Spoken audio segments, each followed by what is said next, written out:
Assalamualaikum warahmatullahi wabarakatuh. Sampurasun wargi Jawa Barat. Salam jumpa bersama saya Kiki Haryadi dalam CNN Indonesia Dialog Jabar Today Indonesia Forward. Hari ini kita akan membahas satu topik yang menarik mengenai keuangan ekonomi syariah. Kita tahu bersama bahwa keuangan ekonomi syariah ini tumbuh semakin pesat dan juga menjadi pilihan bagi masyarakat yang ingin menjalankan prinsip ekonomi berdasarkan agama Islam. Prinsip ini juga memberikan keuntungan, kemudian juga memberikan sebuah informasi terkait dengan bagaimana ekonomi dijalankan sesuai dengan syariat Islam.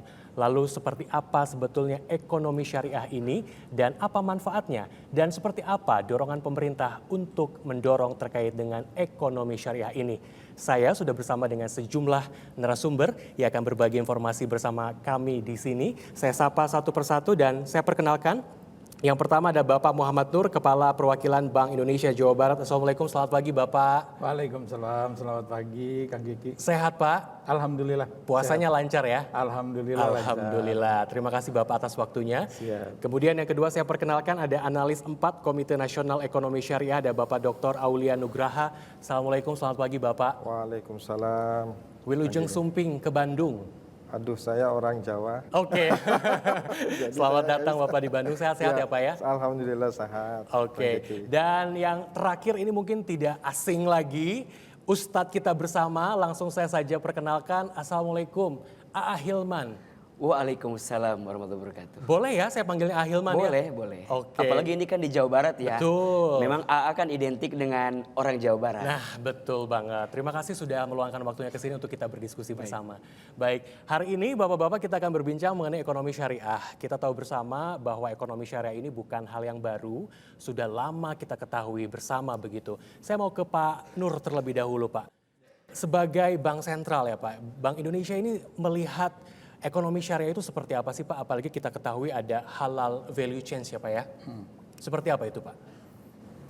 Jadi kita di Indonesia ini sebenarnya sudah dari tahun 92 kita memulai ekonomi syariah. Kita dulu dari perbankan syariah, sekarang kita bicaranya udah ekonomi dan keuangan syariah. Jadi kita melihat bahwa ekonomi syariah ini mempunyai potensi yang sangat besar ya. Baik untuk di Indonesia maupun untuk di tingkat dunia ya. Di mana saat ini bahkan di beberapa negara itu sudah masing-masing mempunyai visi dan mencanangkan apa yang akan mereka raih di dalam konteks peluang yang ada di dalam ekonomi syariah. Indonesia sendiri juga sekarang sudah mempunyai satu visi ingin menjadikan Indonesia sebagai salah satu pusat ekonomi syariah ya. Nah tentu untuk bisa meraih ini kita di Indonesia, pemerintah baik itu di sektor perbankan maupun nanti di sektor realnya, kita sama-sama melakukan berbagai upaya yang mulai kita bangun dari mulai bagaimana membangun awareness pada masyarakat kita akan potensi yang ada di dalam ekonomi syariah tadi melalui berbagai sosialisasi, memulai edukasi dan lain sebagainya yang kita lakukan secara terus-menerus gitu kan. Karena kita melihat bahwa ke depan pasar ekonomi syariah ini menjadi suatu pasar yang betul-betul begitu dahsyat ya. Kalau tidak salah kan karena 2023 berdasarkan satu survei kan kita di posisi ketiga ya Pak ya? Setelah Malaysia dan juga Arab Saudi. Betul. Nah untuk mencapai titik saat ini di posisi ketiga, apa Pak tantangan yang kemudian dihadapi? Ya, kita mungkin sekarang banyak yang harus kita bangun kesadaran kita sebagai salah satu negara dengan mayoritas penduduk muslim yang besar ya kan. Ini mestinya dari segala aspek baik itu di ekonomi maupun di sistem keuangan ya penggunaan ekonomi syariah harus semakin meningkat ya. Kita targetkan nanti bahkan suatu saat pangsa ekonomi syariah itu bisa menyamai daripada konvensional ya yang kita lakukan. Nah, di sini juga tentu beberapa peluang-peluang yang bisa kita raih sekarang misalnya tadi sudah dikatakan halal value chain gitu kan. Betul. Ya. Sekarang industri halal sudah ada di mana-mana ini kan. Baik itu nanti di bidang fashion, di bidang makanan, juga di bidang pertanian, bahkan pariwisata juga. Okay. Ya. Jadi sebagai contoh misalnya makanan ya. Indonesia dengan berbagai kekayaan alamnya yang begitu besar ya. Saat ini boleh kita katakan bahwa kita masih perlu harus mengejar negara-negara lain yang sudah lebih dulu melakukan upaya yang intensif. Sebagai contoh misalnya begini, Australia dia sudah memproklamirkan negerinya menjadi pusat daging halal di dunia. Brazil itu menjadi pusat unggas halal di dunia.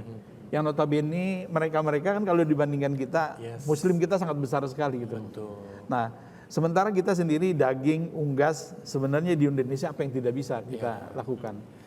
Jadi sebetulnya potensinya ada banget ya Pak ya? Potensinya besar banget. Oke, baik. Pak Nur tahan dulu, saya mau ke Pak Aulia. Pak Aulia dari Komite Nasional Ekonomi Syariah sebetulnya melihat tadi ya Pak, tantangan-tantangan untuk menuju ekonomi syariah dunia Indonesia itu seperti apa nih Pak? Baik, sebelum kita akan berbicara mungkin mengenai bagaimana posisi kebutuhan masyarakat Muslim dunia, yang mana menurut State of Global Islamic Report di tahun 2023 itu kebutuhan Muslim dunia akan halal, makanan minuman halal, industri halal dan lain sebagainya itu mencapai sekitar 2,12 triliun, atau kalau dirupiahkan sekitar hampir 33.000 triliun rupiah. Itu adalah kebutuhan masyarakat Muslim dunia. Nah, memang di Indonesia sendiri kita memang memiliki tadi yang sudah dikatakan Bapak Muhammad Nur, sudah kita memiliki potensi yang luar biasa karena memang 87% penduduk Indonesia adalah sebagian Muslim. Jadi potensi itu memang harus kita gali. Dan itu ada. Dan memang selama ini Indonesia hanya bisa menjadi konsumen saja. Tadi dikatakan Bapak Muhammad Nur, ternyata bahwa produsen daging halal itu dari Brazil, kemudian Australia, kemudian pusat ekonomi syariah yang mungkin besar ada di Inggris misalnya dan lain sebagainya. Dan itu memang menjadi tantangan tersendiri bagi kita di Indonesia yang memang mayoritas kita memiliki adalah agama Muslim. Diperkuat lagi, harusnya Indonesia bisa begitu ya Pak menjadi kiblat dunia dari ekonomi perbankan syariah ini. Saya mau ke Ahilman. Ahilman, tadi di awal saya katakan bahwa ini kan bisa mewujudkan kesejahteraan masyarakat begitu mengenai keuangan ekonomi syariah ini. Tapi boleh Kang, dijelaskan kepada kami begitu, apa sih Kang sebetulnya dimaksud dengan ekonomi syariah ini dan apa bedanya dengan ekonomi konvensional yang sudah kita lihat sehari-hari ini? Iya, kalau kita bicara tentang ekonomi ini kan satu proses ya dalam menjalankan aktivitas ekonomi kita. Nah, ada kalimat syariah di dalamnya berarti based on-nya sesuai dengan Al-Quran dan hadis Nabi SAW. Kalau kita mau bedah lebih dalam, tentu akan sangat panjang pembahasannya. Mungkin Ahilman lebih senang menyederhanakan saja. Kenapa kita harus memilih ekonomi dan keuangan syariah? Saya punya 4 alasan utama kenapa kita harus menghadirkan ekonomi dan keuangan syariah. 1, alasannya ekonomi dan keuangan syariah ini adalah perintah. Jadi ini perintah dari Allah Subhanahu wa taala bahwa kita harus bergerak berjalan dengan sesuatu yang halal. Sebagaimana disebutkan dalam Al-Qur'an, a'udzubillahi minasyaitonirrajim, ya ayyuhan nas kulu mimma fil ardi halalan thayyibah. Wahai manusia, hendaklah ambillah sebagian daripada apa yang kamu lakukan dalam transaksi ekonomimu, dalam perjalanan kegiatanmu itu yang halal dan yang baik. So, kenapa kita sekarang harus bicara tentang ekonomi keuangan syariah? Karena ini perintah dari Allah gitu. Kita pengen menjadi muslim yang kafah, menjadi muslim yang sempurna. Sebagaimana perintah Allah juga, ya ayyuhalladzina amanu fis-silmi kafah. Masuklah engkau kepada Islam yang sempurna. Nah, bangunan Islam itu kan dibagi 3. 1 ada bab akidah, 2 ada bab syariah, 3 ada bab akhlak. Nah, di bab syariah ini nanti dibagi 2 tuh. Ada yang sifatnya ibadah, ada yang sifatnya muamalah. Nah, di bab muamalah inilah di situ kita mengerti bahwa pentingnya ekonomi dan keuangan syariah. So, alasan pertama, kenapa kita harus ekonomi dan keuangan syariah? Karena ini perintah dari Allah. 2, alasannya karena ekonomi keuangan syariah ini berkah. Kita semua pengen hidup kita berkah gitu ya. pengen hidup kita tenang, semua dilancarkan, semua diberikan kebaikan. Nah, berkah itu ada di ekonomi keuangan syariah. Secara prakteknya nanti kita akan merasakan keberkahan-keberkahan dari ekonomi keuangan syariah. Yang ketiga, ekonomi keuangan syariah itu mudah. Mohon maaf kalau masih ada yang membandingkan bahwa kita tuh kalau pakai transaksi perbankan syariah agak ribet misalnya gitu ya. Enakan yang konven misalnya gitu. Mohon maaf, sekarang tuh apa yang tidak ada di ekonomi syariah tuh ada loh.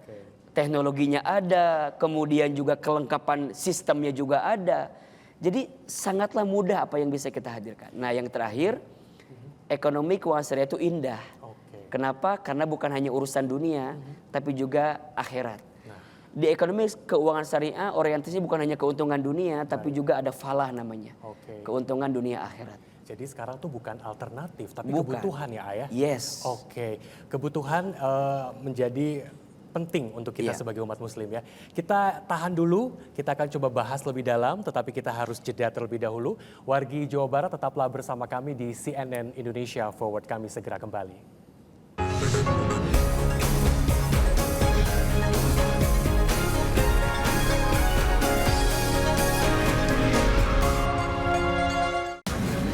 Menemani pagi Anda, dapatkan ragam informasi terkini seputar Jawa Barat. Razia ramcek di res area Ciawi Bogor diwarnai amukan seorang sopir bus wisata.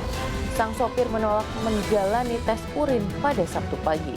Jangan lewatkan CNN Indonesia Jabar Today, Senin sampai Jumat jam setengah 9 pagi di CNN Indonesia Jawa Barat.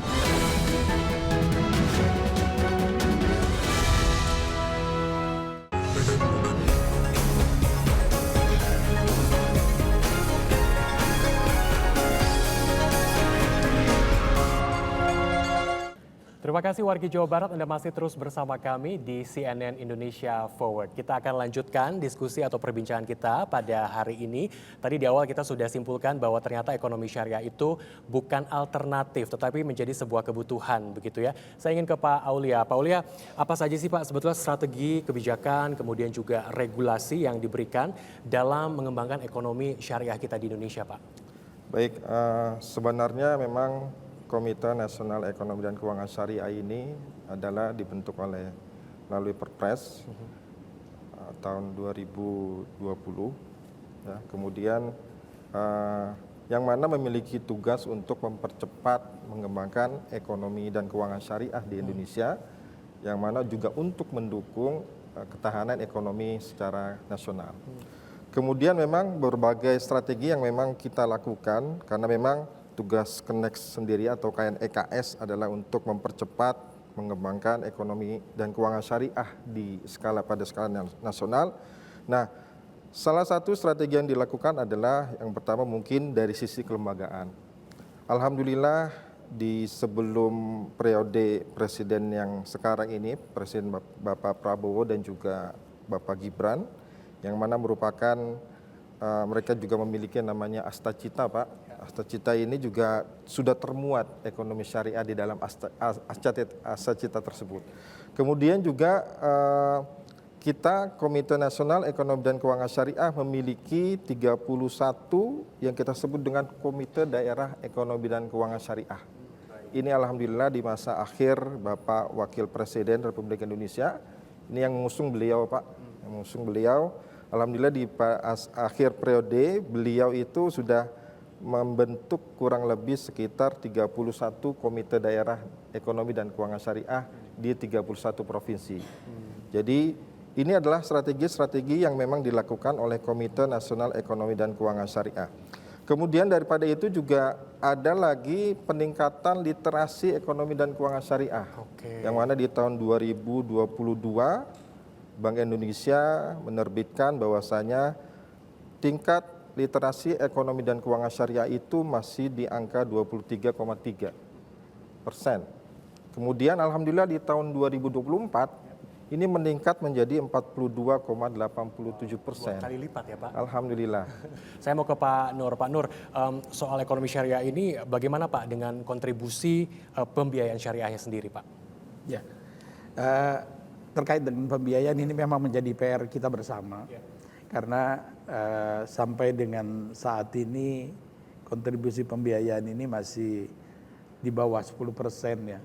Dan ini yang menjadi tugas kita bersama, karena tadi yang dikatakan oleh Pak Aulia, itu literasi sekarang ini sudah mencapai di atas 40%. Ini suatu harapan yang besar bagi kita, bahwa nanti dengan adanya literasi yang semakin tinggi, berarti awareness masyarakat terhadap ekonomi syariah juga sudah semakin tinggi.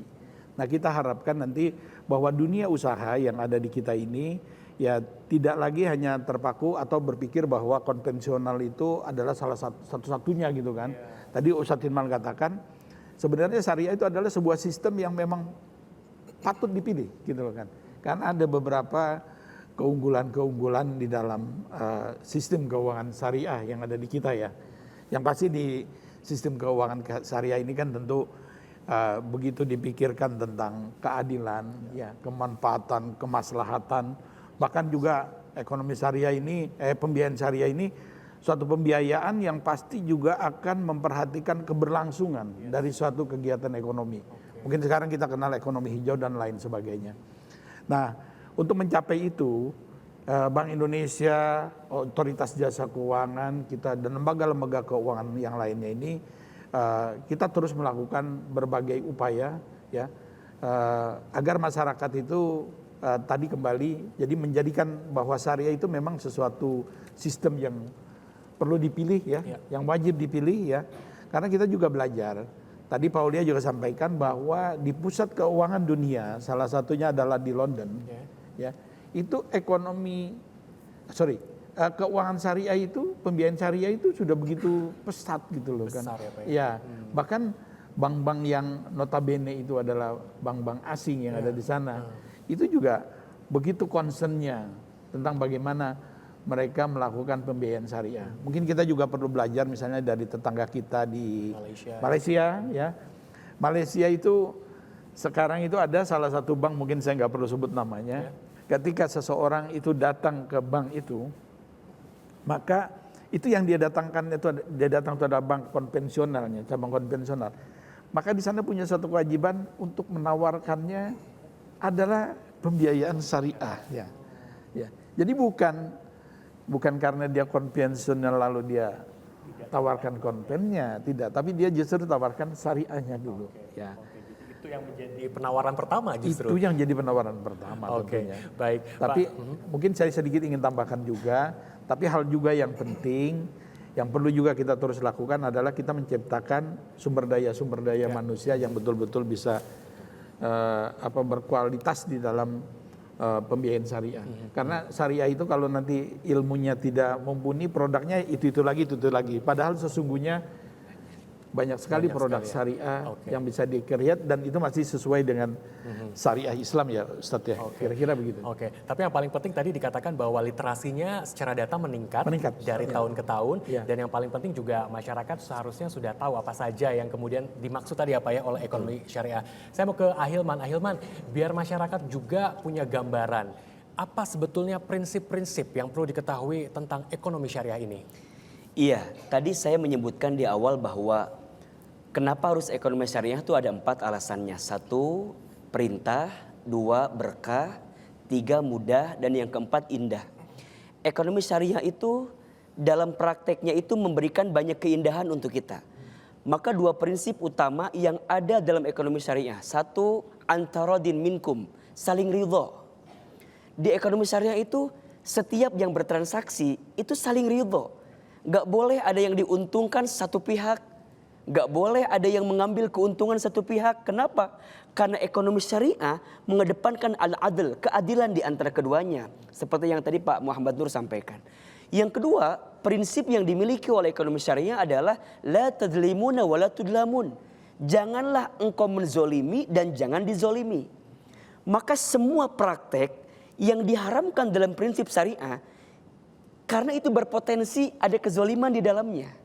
Sehingga nanti ekonomi syariah dalam prakteknya akan terlepas pada beberapa praktek. 1, tadlis, gak ada penipuan di ekonomi syariah. 2, gak ada maisir, gak ada gambling, gak ada judi yang menyebabkan satu pihak bisa merapat kerugian. Yang ketiga, pasti tidak ada riba. Itu menjadi prinsip utama daripada ekonomi syariah. Dari sinilah kita meyakini bahwa ketika prosesnya benar, prinsip yang dijalankannya benar, maka keberkahan pun akan kita dapatkan ketika kita memilih ekonomi syariah sebagai bagian daripada sistem ekonomi kita. Bapak-bapak, kita harus jeda terlebih dahulu. Usai jeda kita akan membahas mengenai perkembangan ekonomi syariah khususnya di Jawa Barat. Untuk itu tetaplah bersama kami di CNN Indonesia Forward.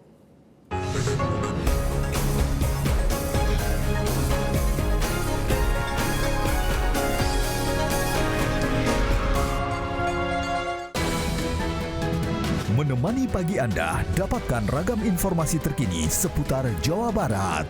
Pangdam 3 Siliwangi Majen TNI Dadang Arif Abdurrahman meresmikan Monumen Cagar Panser Saladin pada hari Senin. Monumen tersebut didirikan di alun-alun Kecamatan Cililin, Kabupaten Bandung Barat.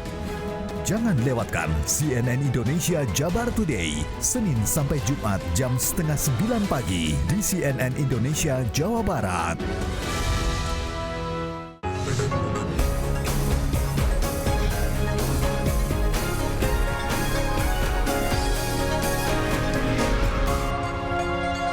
Terima kasih wargi Jawa Barat, Anda masih terus bersama kami di CNN Indonesia Forward. Saya masih bersama dengan sejumlah narasumber yang sudah hadir saat ini. Kita lanjutkan ya Pak ya pembahasan kita mengenai ekonomi keuangan syariah.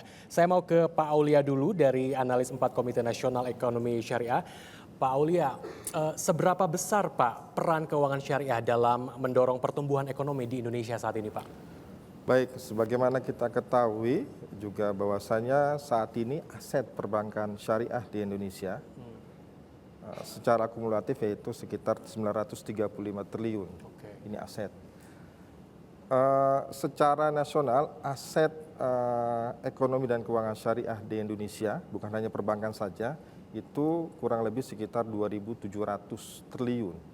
Itu adalah aset. Nah, bagaimana perkembangan ekonomi dan keuangan syariah? Ya kita tadi punya potensi tadi, asetnya banyak. Asetnya banyak, kemudian kalau kita bicara ekonomi syariah itu bukan hanya yang terkait dengan perbankan syariah, ya, yang terkait dengan BMT, Baitul Mal wa Tamwil dan lain sebagainya. Tapi ada sisi lain. Apa itu sisi lain? Adalah keuangan sosial syariah. Yang mana itu kita sebut dengan ZISWAP. Zakat, infak, sodako, dan juga wakaf. Secara kelembagaan, zakat itu dikelola oleh yang namanya Basnas, Badan Amil Zakat Nasional. Kita punya Basnas, kemudian ada Basnas DKI dan lain sebagainya. Kemudian dari pemerintah, dari swasta ada Dompet Duafa, Rumah Zakat Indonesia dan lain sebagainya. Kemudian dari sisi wakaf kita punya BWI. Nah ini wakaf ini yang saat ini pemerintah sedang giat-giatnya menggencarkan yang namanya wakaf tunai. Luar biasa sebenarnya potensi di Indonesia itu ada keuangan sosial syariah, tadi ada komersial syariah, ya, perbankan syariah dan lain sebagainya. Yang mana potensi-potensi tersebut, ya kita punya Muslim terbesar ya, di dunia. Harusnya bisa. Walaupun saat ini saya dengar sudah tergeser oleh Pakistan ya, Pak Muhammad, Pakistan. Lalu kemudian kemarin saya bertemu dengan Profesor Muhammad Jamal, beliau ke India. India juga mengklaim Muslim terbesar 300 juta. Saling klaim jadi. Saling mengklaim nih, wallahu alam bisawab. Jadi, tapi alhamdulillah kita di Indonesia potensinya cukup luar biasa. Jadi bisa begitu ya. Dari nasional saya mau geser ke Jawa Barat ke Pak Nur. Pak Nur, bagaimana upaya yang diberikan oleh Bank Indonesia Pak dalam mendukung perkembangan ekonomi keuangan syariah ini khususnya di wilayah Jawa Barat Pak? Ya. Kita sekarang ini senang sekali karena syariah itu dalam konteks keuangan syariah khususnya bukan hanya BI aja sekarang yang memikirkan, tapi sekarang semua terlibat karena ada kedek tadi juga, ya, ada masyarakat ekonomi syariah, juga komunitas-komunitas yang lain ya. Jadi kita sekarang di Jawa Barat ini antara komunitas ini sering sekali kita berdiskusi, melakukan berbagai upaya dalam rangka kita meningkatkan tadi agar pembiayaan syariah itu menjadi meningkat, ya. Nah, banyak hal yang kita lakukan, terutama tadi misalnya kita lakukan satu kegiatan namanya TOT, Training of Trainer tuh, khusus kepada khotib. Agar supaya pemahaman masyarakat di seluruh pelosok Jawa Barat tentang ekonomi syariah ini menjadi lebih tinggi, ya. Sehingga nanti keinginannya kalau mencari pembiayaan UMKM kita kan banyak. Betul. Nah, itu dicari kepada pembiayaan yang syariah kan seperti itu. Nah, kita juga Bank Indonesia bersama dengan pemerintah melakukan berbagai upaya, baik itu dari sisi mendorong pertumbuhan ekonomi melalui investasi. Kita juga melakukan pembinaan UMKM yang ada di Jawa Barat ini, yang ujungnya nanti adalah supaya mereka mandiri. Ukuran kemandiriannya itu adalah dia link dengan bank. Nah, ini juga kita dorong supaya nanti lebih kepada penggunaan sistem perbankan syariah. Oke. Ya. Nah, ini semua tentunya yang tadi kita harapkan, tadi kebaikan sudah disampaikan oleh Ustadz Hilman, begitu banyak yang ada di sana. Nah, termasuk juga kita juga mendorong kegiatan Jiswab tadi, ya. Karena nanti sebenarnya di konsep syariah ini, keuangan itu nanti tidak hanya melalui lembaga perbankan saja. Baik. Tetapi kita juga ada lembaga BWI, Jiswab yang potensinya sangat besar, Basnas ini bisa untuk membantu para pengusaha-pengusaha yang masih kelasnya itu di bawah tuh. Boleh kita bilang kalau di Bank Indonesia disebut subsisten. Yes. Atau super mikro lah, Oke. ya kayak gitu. Nah, tentu ini yang paling penting juga untuk kita dorong, dan sekarang sudah banyak juga beberapa binaan-binaan kita yang bisa link kepada perbankan, dan produk-produknya juga, wah, meskipun UMKM sebagian juga sudah ada yang go internasional. Nah, ini yang terus kita tularkan di semua aspek itu. Semua aspek ya, Pak. Nah, baik passion, baik itu untuk kuliner, pertanian, Oke. ya termasuk untuk yang komoditinya untuk ekspor tadi, seperti misalnya kopi, teh, dan sebagainya. Jadi banyak sektornya, kalau tidak salah sekitar ada 4 ya Pak ya? Betul. Sedikitnya ada 4. Sedikitnya ada 4. Oke, Ya. Ahilman begini, kita mengusung konsep ekonomi syariah kan sebetulnya ingin mendapatkan keberkahan, barokah begitu ya Pak. Boleh Ahilman mungkin kasih gambaran kepada kami, konsep barokah dalam ekonomi syariah itu seperti apa sih? Iya, berkah itu kan maknanya ziyadatul khair, bertambahnya kebaikan. Ada 2 maknanya dari bertambah kebaikan itu. Yang pertama, tambah taat kepada Allah. Yang kedua, tambah manfaat untuk manusia. Jadi ekonomi syariah itu adalah satu sistem yang secara praktiknya itu benar-benar memberikan manfaat kepada siapapun. Dan ingat ya, yang bisa mendapatkan manfaat dari ekonomi syariah bukan hanya orang muslim loh. Oke. Tapi saudara kita yang non-muslim pun juga bisa mendapatkan manfaat dari sistem ekonomi syariah ini. Maka sekarang ada yang sering kita sebut dengan ekonomi halal. Yang lebih naik lagi halal lifestyle. Jadi kalau bicara ekonomi syariah itu kan mungkin agak berat ya. Mungkin lebih enak didengarnya namanya halal lifestyle, gaya hidup yang halal. Dan semua orang itu pasti pengen hidupnya dalam keadaan yang halal. Karena halal itu beauty, halal itu safety, halal itu healthy. Makanan halal pasti sehat, pakaian yang halal pasti indah, terus keuangan yang halal tuh pasti aman. Nah, disinilah kita bisa menyimpulkan bahwa keberkahan ekonomi syariah bukan hanya mendatangkan kebaikan dalam sisi keuangan, profit gitu ya, tapi lebih dari itu ada pahala yang Allah siapkan untuk kita saat kita bertransaksi dengan ekonomi syariah. Masya Allah, jadi banyak sekali keuntungan. Yes. Dan banyak kemuliaan juga dalam ekonomi perbankan syariah ini.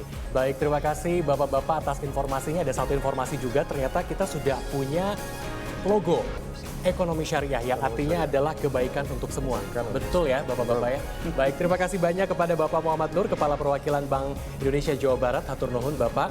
Kemudian Bapak Dr. Aulia Nugraha, Analis 4 Komite Nasional Ekonomi Syariah. Terima kasih Bapak. terima kasih. Dan juga Ahilman, hatur nuhun sudah mampir ke Bandung. Dan warga Jawa Barat, kita akhiri CNN Indonesia Forward kali ini. Saya Kiki Haryadi pamit. Terima kasih dan wassalamualaikum warahmatullahi wabarakatuh.